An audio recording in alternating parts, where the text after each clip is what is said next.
What if? One of the best ways to generate great ideas is to open up the blue sky part of your mind and ask, what if?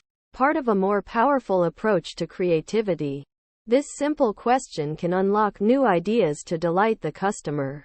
At SAGIA, we set out to be the Zappos of government service for business investors. Think about that for a second.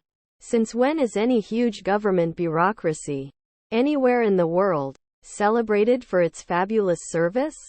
It was one huge, crazy, I aim, therefore I am, ambition.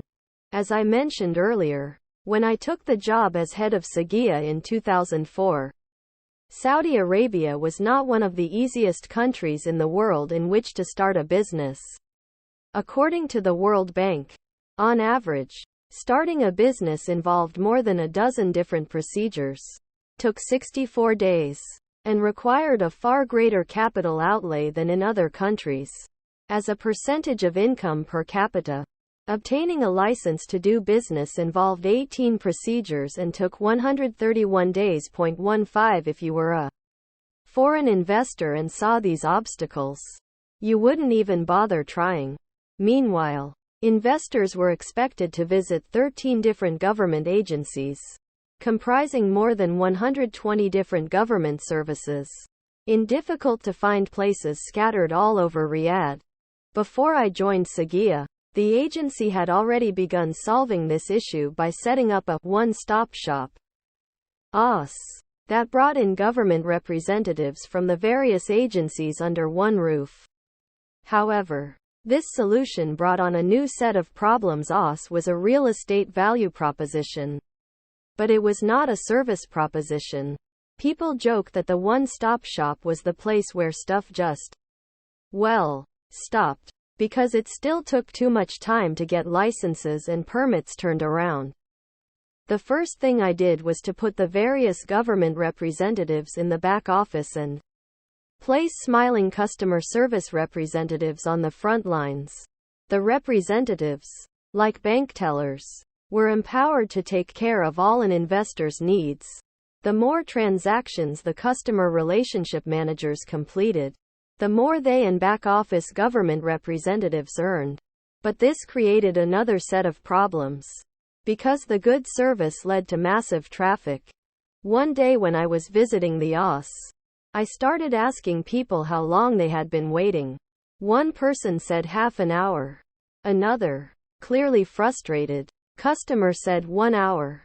I went to the head of the OS and asked what it would take to bring the waiting time to 5 minutes. That's very simple, he replied. We need more space and more people. I decided to make a bargain with him. How about I get you no people, no space, and you bring the waiting time down to 0?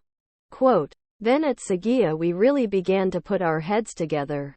We asked ourselves all kinds of what if questions. One person asked, what if investors didn't have to come to the OS in the first place? Another wondered, what if we could offer them all the services online, so that they could take care of most of their needs and get their questions answered without the help of a representative? You get the idea. Each time we asked a what if question, we came up with a more customer-friendly solution. This approach led to more outreach to investors, including new ideas for surprising and delighting them. Traffic flowed.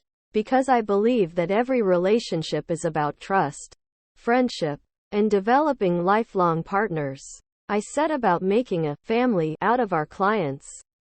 At SAGIA, we chose from 1,000 top international and Saudi-based companies. And then I personally went about pampering the heads of these companies by regularly writing letters to them that provided a customized stream of information and updates regarding SAGIA activities. We also started individualizing the services around our customers. For instance, when a Chinese investor wanted to set up an industrial plant, we issued the company a license in Chinese and numbered it 8888. The number 8 is considered lucky in China. I personally handed it over to them in Beijing. The Chinese CEO was very touched by this display of cultural sensitivity. Eventually we placed customer service representatives in the investors' countries. The representatives would go to targeted investors and offer them what we called a provisional license.